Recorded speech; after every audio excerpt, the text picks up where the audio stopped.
Thank you so much for joining us today. Okay, so let's start then. We have only an hour together, so let's get straight into the webinar. So I wanted to welcome all of you and thank you all for joining us today for the webinar about how cities plan for climate action. And so today, apart from Climate Reality presenting, we will also have a wonderful guest, Inna Chilik from Climate-KIC. I'm really excited to hear more from Inna's experience and perspective. So there's a very interesting presentation coming up in a moment. So I will shortly introduce myself as well. My name is Gosia Rechlik. I'm the branch manager of the European branch of Climate Reality Project. And today is part of our series of webinars, which we run as part of our Citizens for Clean Energy and Local Climate Action program. So as part of that program, which I will talk briefly about in a moment, we organize learning opportunities, create webinars just like the one today, and we produce resources and share them with our network of climate reality leaders and allies as well.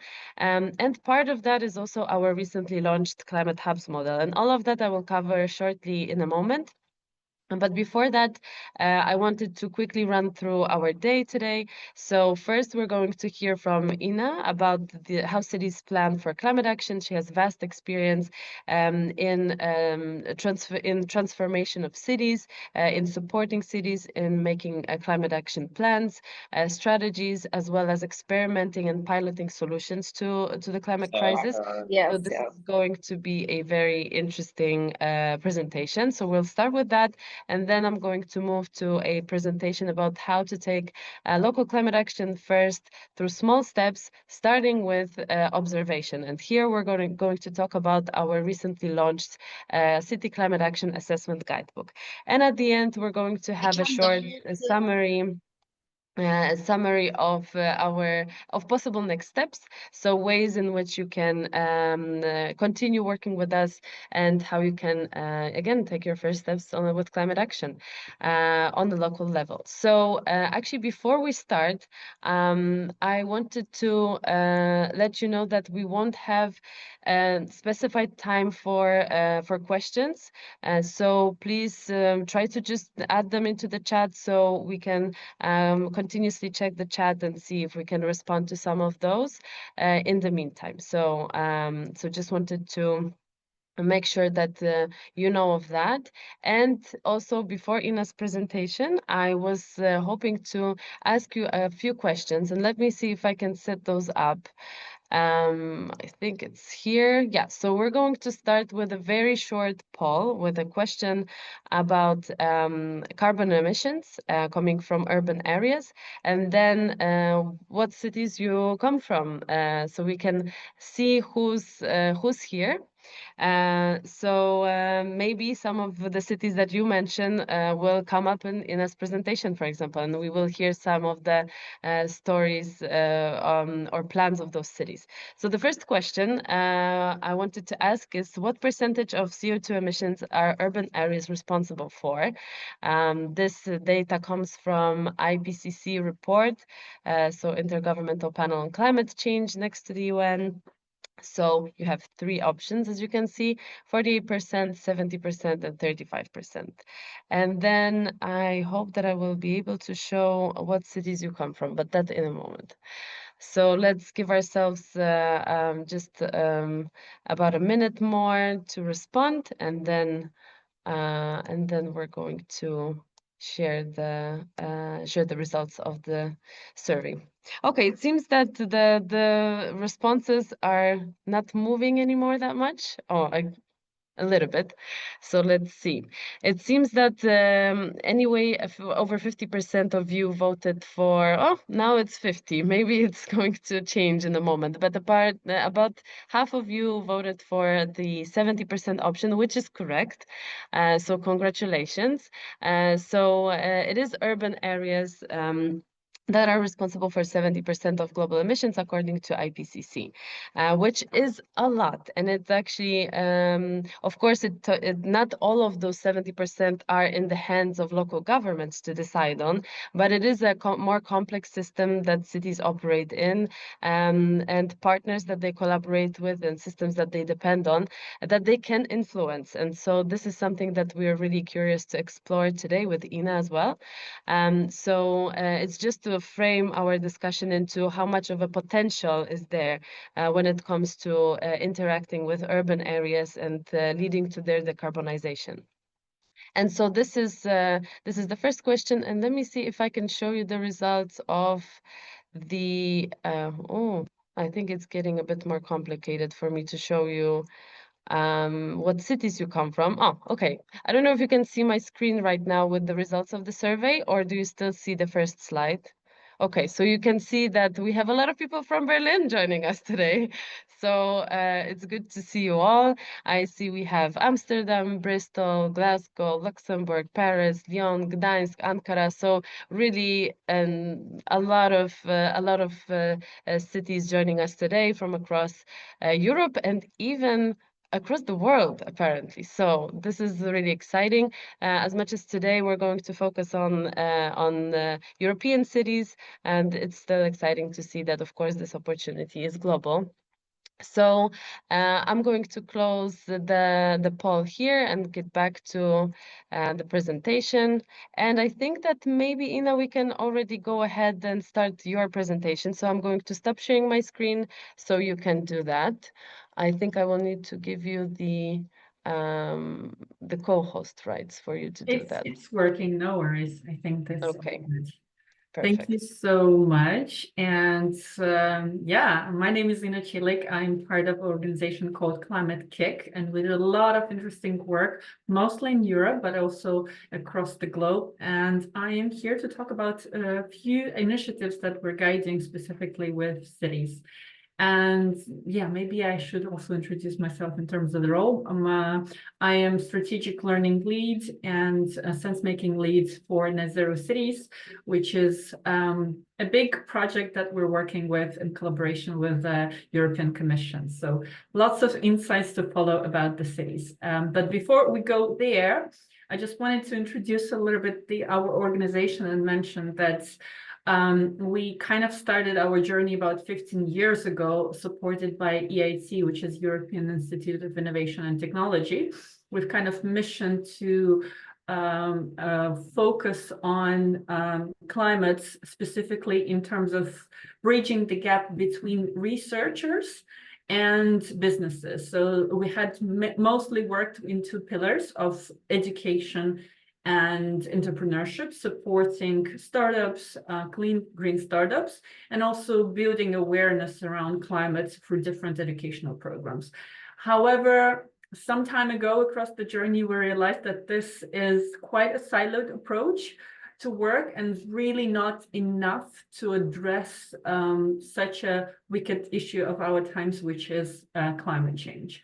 So yeah, and that was kind of when we started shifting our work from siloed ways of working with education and entrepreneurship to more creating interconnected innovations, which would act simultaneously from different entry points into the systems, activating different multiples, levers of change, so that we can transform the places, people, sectors, and really trigger massive leaps in decarbonization in localities. And again, what we realized that context is very important. So depending on where you're at and what locality you're working with, the ways of working with the systems is different.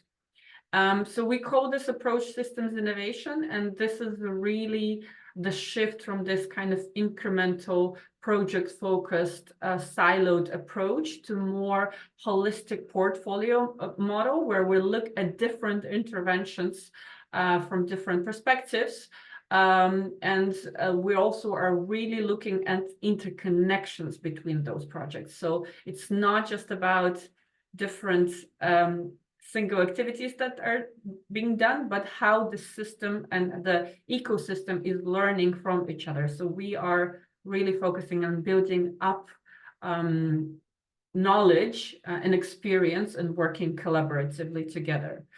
Yes, and maybe that's to kind of highlight this kind of shift towards systems approach. What we mean is that it's place-based, that we're also looking beyond the traditional innovation when it's mostly in the sector of tech, that we're also looking at adaptation and resiliency, that we're creating the spaces where we come together with different stakeholders, that it's not just driven only in academia or public sector or businesses, but we need all the stakeholders coming together to tackle these issues. We're using new technologies. We're also focusing on developing skills and also mindset shifts that are required to actually promote this work. And of course, a really important aspect is about creating justice and equity in this transition. Yeah, and last but not the least, it's really about changing the way we think about the challenges and envisioning different ways how we can come and work together. Much more that can be said about that, but that's not the focus of our time together. And yeah, I just wanted to briefly mention some of the initiatives that we're working with. So NetZeroCities, which I will talk a little bit more in the upcoming minutes. It's really a huge project of ours. We're not working on it just ourselves as an organization. It's actually a consortium of 33 different partners from 27 different countries across Europe. So it's quite massive, and it's providing the support to 100 cities, 112 cities actually, in Europe and associated countries to become climate neutral. We also work on a big project which is called Pathways to Resilience, which is initiatives working with European regions, so not the cities, but like broader regions, and working on similar challenges, but also going beyond that. And another interesting program that we work with is the Systems Innovation Learning Partnerships, which is also an opportunity to go beyond the limitations of Europe and working with some interesting initiatives across the world supporting climate initiatives there. All right, let's dive into NetZeroCities, which is basically NetZeroCities is a project that came up from the European Union mission of climate neutral and smart cities. And the objective of the mission is to ensure that basically the cities that are part of this program have the possibilities to experiment and innovate and create hubs to become climate and smart neutral by 2030. And part of this initiative, basically, it has about 100 European cities that you can see here on the map as well as 12 cities from the countries associated to Horizon Europe. So it's quite a big network, as you can see, and a lot of cities are part of it. Maybe you can take a look whether your city is part of it or not. And I'll talk a little bit more of how to find more information about it shortly. Yes, so one of the good ways how to explore more is actually NetZeroCities website. And this is just a snapshot of it. And what I will be focusing on mostly is the capacity building program. So basically, these are the spaces where we support cities in building capacities that they would need to provide, to create those systems innovation in experiments within their cities and go beyond. So specifically, I'll start talking about the Pilot Cities program, which is for those 112 cities that you have just seen. But as you can imagine, they're quite big. So we cluster them in smaller groups. I'll talk about that. But also the Commission realized that there was so much interest from different cities to join the program, that apart from the Pilot Cities program, we decided to run a twinning learning program, which are the cities that are not part of the mission, but are interested in similar challenges. So they would learn with and from the pilot cities. And as a third iteration of the program was the enabling city transformation. I'm not going to talk about it now, but basically it is the space where not just the single cities apply for having projects there, but they collaborate with other cities within the network. So this is the really kind of co-creative knowledge sharing space.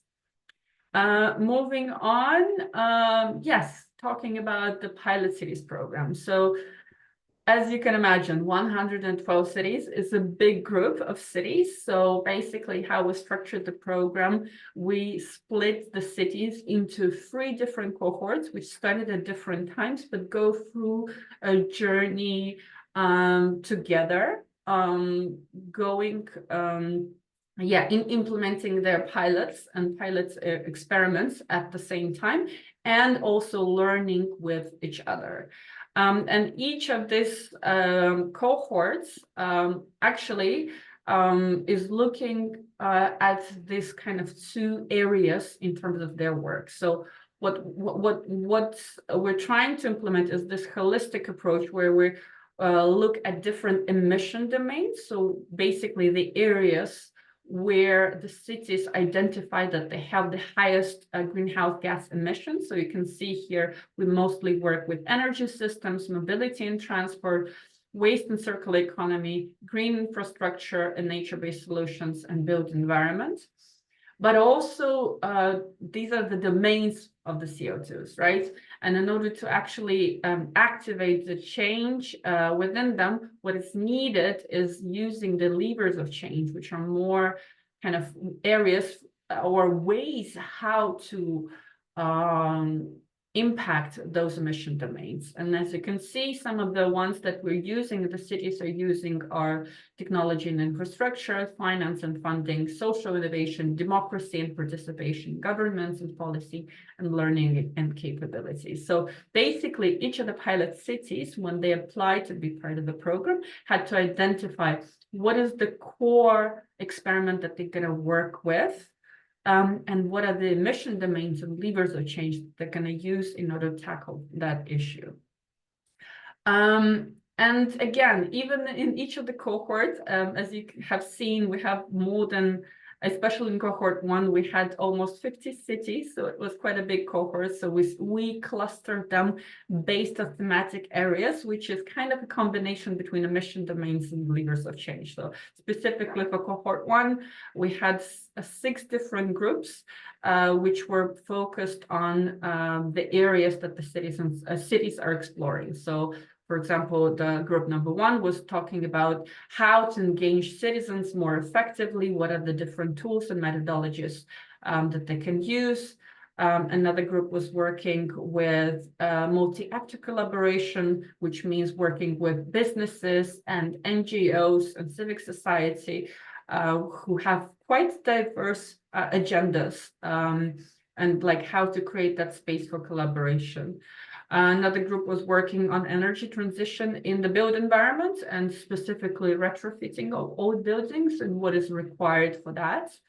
Then we also had a group who was working on climate finance, which is a big and really critical area, because a lot of the initiatives that cities have are, of course, are stuck with funding. And then we also had the group that was exploring future skills and what is needed and capacities for action. And last but not the least, a group which was focused on mobility, and specifically through the prism of behavioral change as a catalyst for it. And as I mentioned, 112 cities were part of the mission. But we actually have received more than 400 applications. So the Commission decided to go beyond and create a twinning learning program. So for the cities who were not able to join as pilots, they could apply to become a twin. So then this is a program for like a peer learning between pilot cities and the twin cities, where they can exchange a little bit more, and this actually has been quite successful. So what we do in terms of the capacity building on a regular basis, we create those spaces for collective sense making, where basically cities come together and discuss what are they learning, what's going on for implementation of their experimentation journeys, what actually is important and what matters, and what does it mean in the context of their cities, but also in the context of the mission itself. And what are some of the different possibilities and activities that they need to adjust in order to ensure that the mission is coming into that directionality. It is all coming from the systems innovation and systems thinking methodology, which basically says that like we can't have the exact plans because our plans have to be adjustable based on what we're learning through implementation of the projects and what we're learning through interactions with our stakeholders and citizens through this.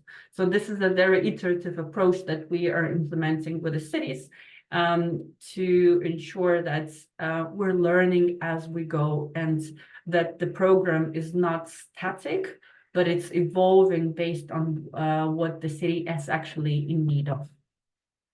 All right.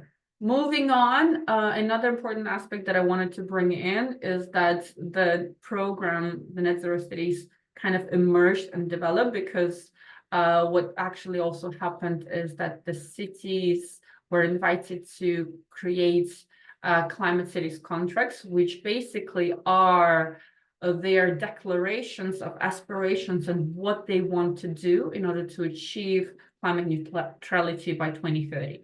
And they are actually public, so you could take a look what are the priorities that your city have decided to join and to have for themselves. I will show you the links and where to find that information shortly, so no worries. I'll explain how to find that.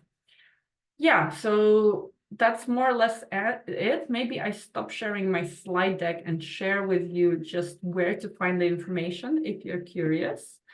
Let me share my other screen. Give me a moment. There we go. Yeah, so this is the website of NetZeroCities.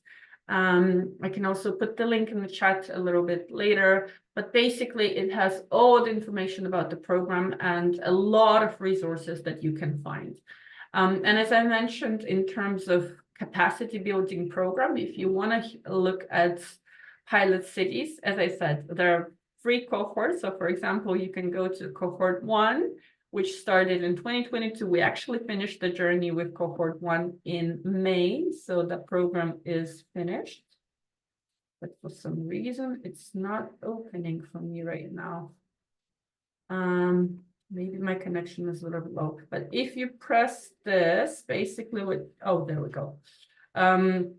Basically, each cohort has a page with a little bit of the description and with all of the cities that are part of it. So for example, for each of the city, which is part of the cohort, you can also click on their page and find out what is the focus of the pilots, what is the city trying to achieve, a little bit of the background, description of activities, what the city is doing, what is their objective, and as I've mentioned, emission domains and levers of change that they're using, stakeholders that they want to engage in this, and different other activities. So for each of the pilots, for each of the cohort, there's a page like this. There are also pages for the twins, so you can also check the twins in this perspective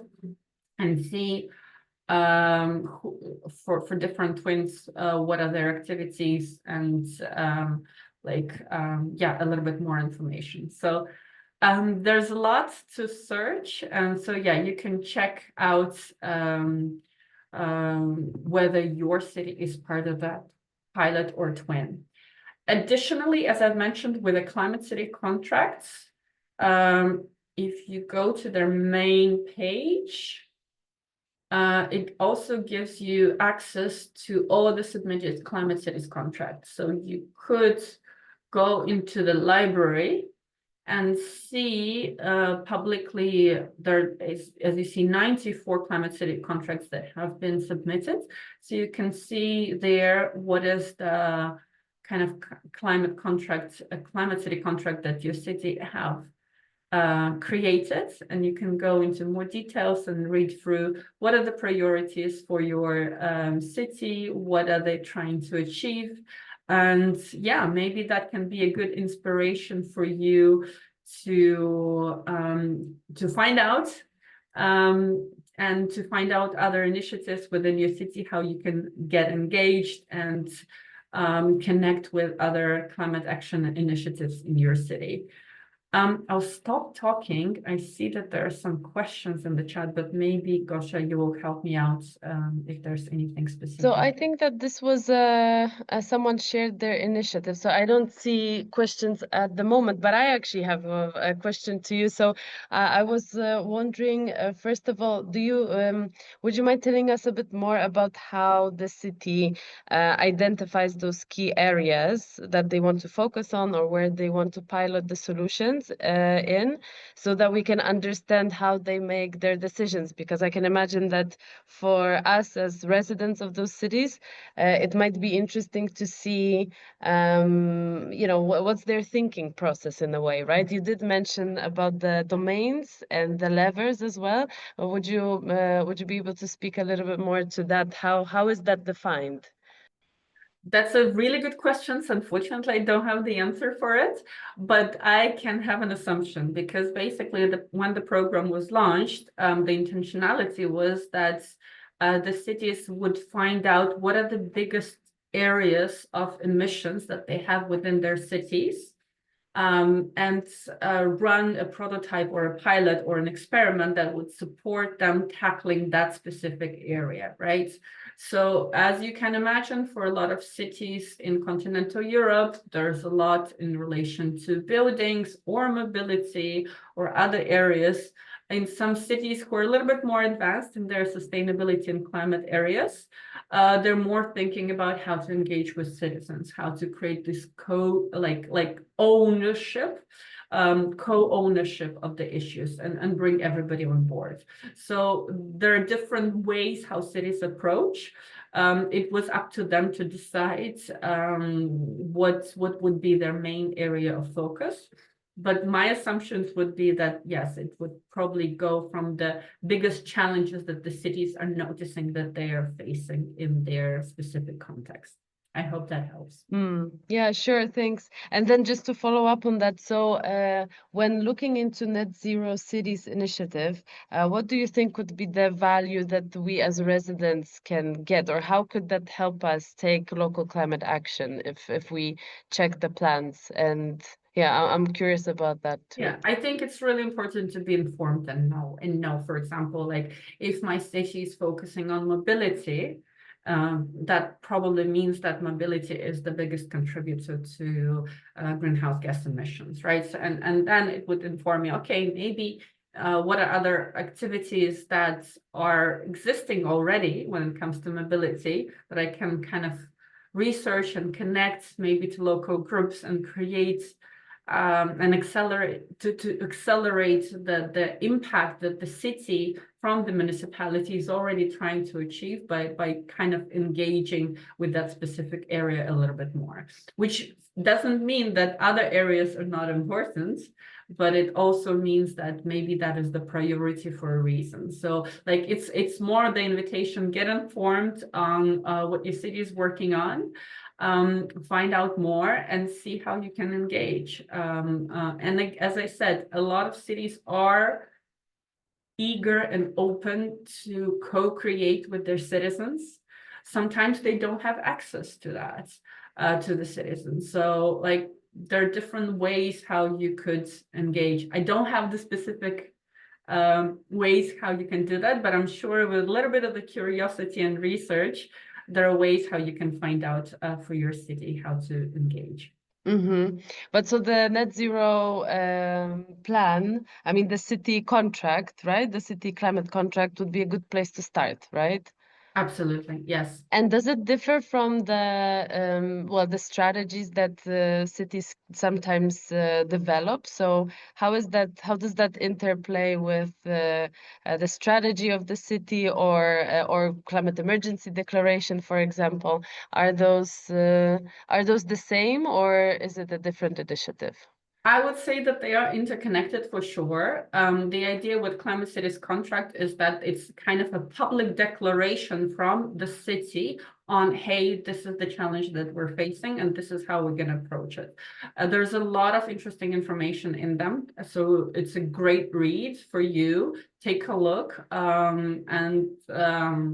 Yeah, it's quite spectacular to see how cities are trying to weave in different aspects of work together. But at the same time, don't forget the climate departments of the cities, who are usually the people who are creating those climate city contracts, are not necessarily 100% aligned with the other departments. So like any municipality is also an organization. It has many different teams and many different departments. And climate department is just one of the teams. So sometimes we notice in some of the cities where especially there's no political will, it's much more challenging for those cities to engage. In other circumstances where there is more political will and openness to climate, actually the environmental and climate work is much more at center. So it's also up to you as a citizen to kind of bring that awareness. Hey, this is important to us, and maybe that will also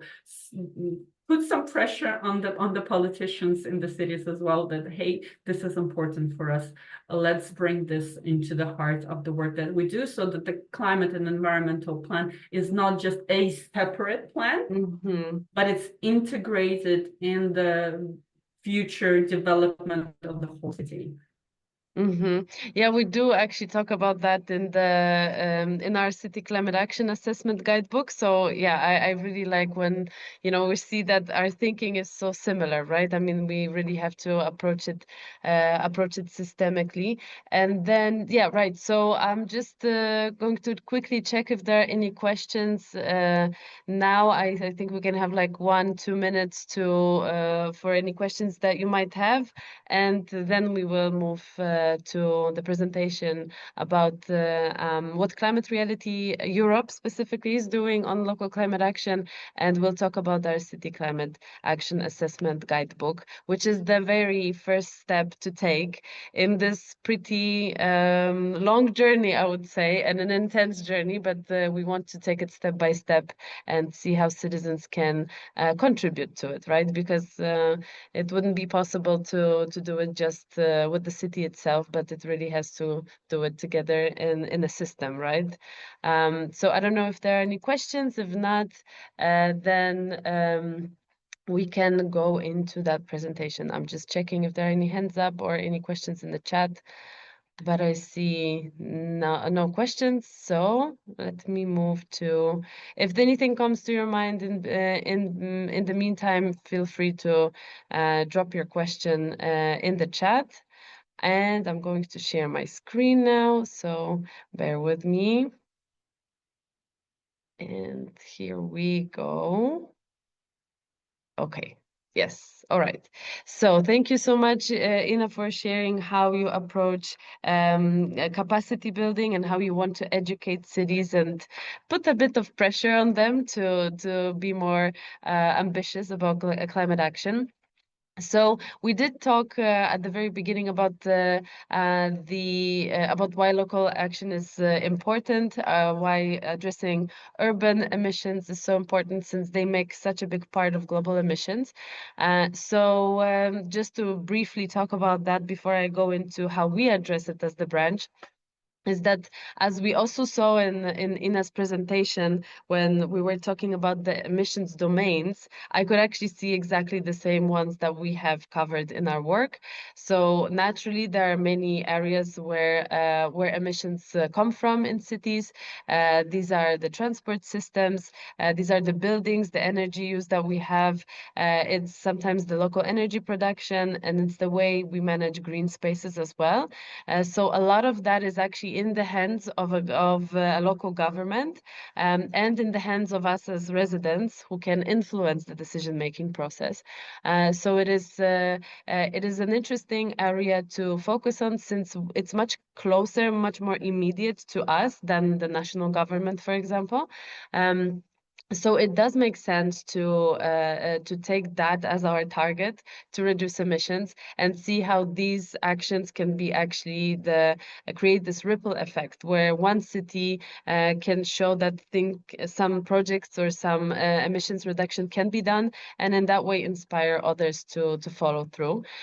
So we definitely see the opportunity of addressing local climate action, not forgetting the national and international, but this is a way for us to influence what's the most immediate to us, right?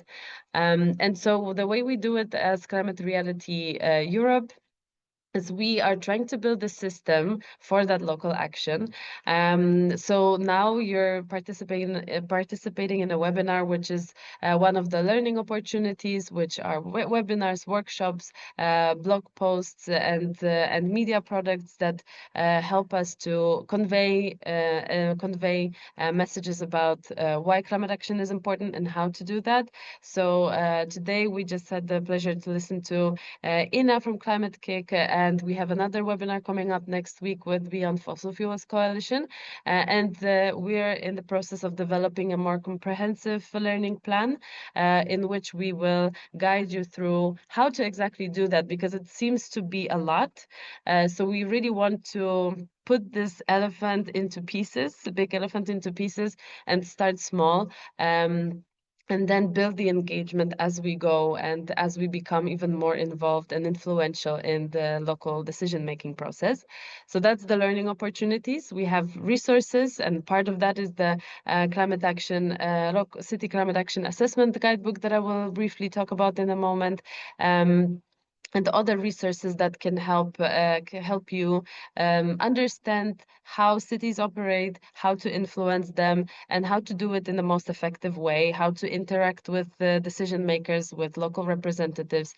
So all of that we will cover in the coming weeks and months as part of our program on local climate action. And then the last element of that, but a very important one, is climate hubs. So you might have seen that we launched a climate hubs model earlier this year. So we are creating city-based communities of climate-ready leaders and also our allies. So this is not just reduced to the network of climate-ready leaders, but we're looking much more broader.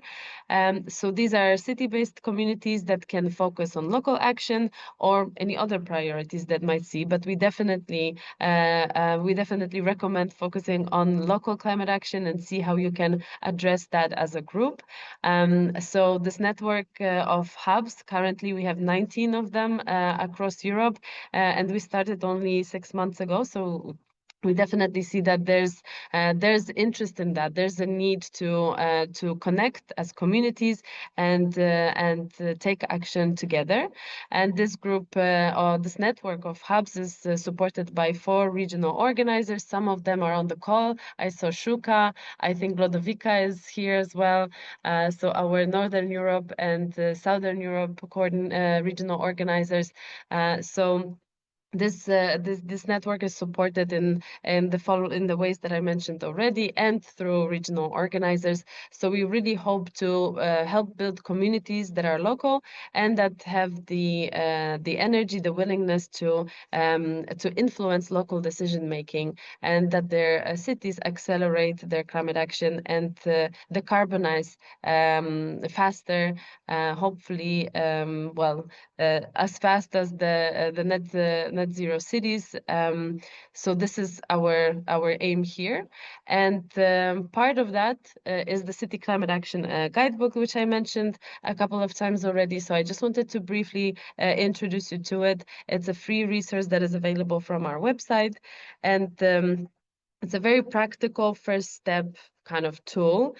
So you don't have to have a lot of experience or knowledge about how cities operate. We really try to look at it, at climate action from the residents' perspective. So what do you see on an everyday basis? So in your everyday life, that tells you whether your city takes climate action or not, how progressive it is.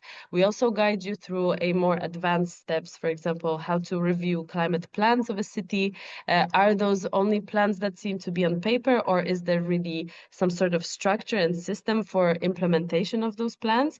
So just that's why I was asking Inna the questions about how the net zero cities city climate contract connects with the strategy of the city. So this is a really great place to start, and we cover that in the guidebook as well. So we really want to first start from observation to notice certain aspects in our city, particularly around mobility, but also when it comes to how our houses and apartments are heated, for example. Are they energy efficient? Do we work in energy efficient buildings? So we really want to start from the basics, to focus on what we see on an everyday basis. So what do we cover in the guidebook?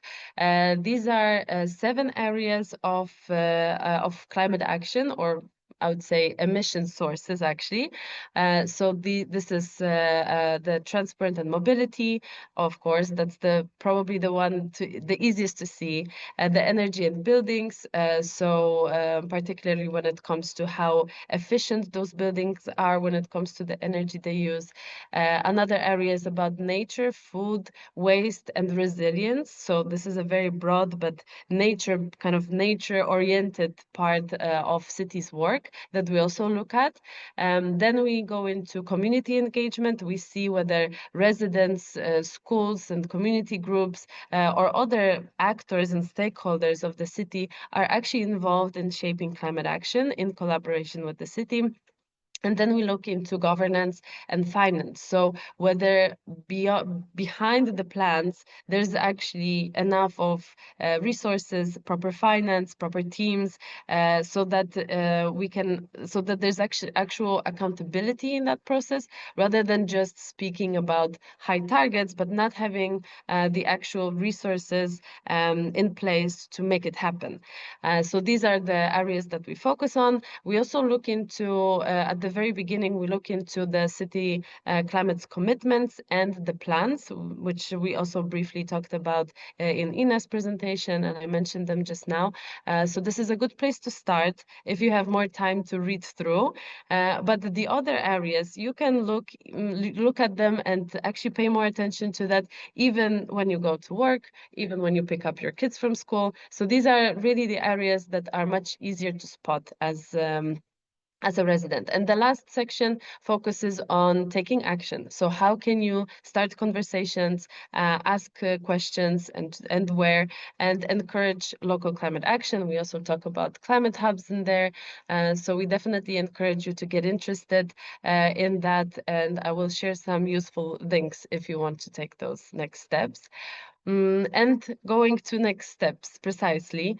So first idea is to download the City Climate Action Assessment Guidebook. It's available on our website. It's for free. It's quite short as well. We try to put a lot of really complex topics into simpler words, and the guidebook is actually based on the work of Climate Emergency UK organization, which looked at all of the city councils in the UK, and with the group of volunteers assessed how those councils perform in different areas. And we took that work, and together with Climate Emergency, we actually developed a much simpler simpler version that everyday citizens can use. So we definitely encourage you to check that one out, and I will share the link in a moment. Then the next step could be to join us for next week's session on local energy solutions. So this one will be with Beyond Fossil Fuels Coalition, which has a great resource called the Local Energy Solutions Map, which maps different types of local energy projects across Europe. So these are projects that might be somehow not obvious, but still allow for emissions reduction or support emissions reduction in a city. So we definitely encourage you to join. Beyond Fossil Fuels is really experienced in that and have a great partnerships across Europe. So in that way, you would be able to see what projects are already out there. Maybe there's one in your city that you can join and support, or maybe you see an opportunity and would like to work with Beyond Fossil Fuels or on making that happen.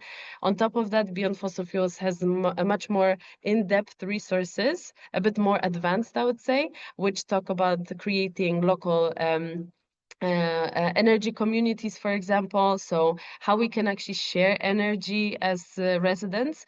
So this is really a lot of interesting work that they focus on. So I encourage you to join us next week. We will talk in more depth about that. And the last call to action, so to say, is to join our climate hubs. If you have any questions, feel free to reach out to us via contacts on our website or directly to regional organizers. If you see on the map that there's a hub in your city, you can contact the regional organizer and sign up for the hub. So we definitely encourage you to do that. I noticed that there were some questions which I haven't seen yet, so let me have a look at it in a moment, but I will resend you the links which can be useful and direct you to all those calls to action that I just mentioned. So let me quickly paste those in the chat again, so you can access all of what I mentioned just now. And I'm going to have a quick look in the chat.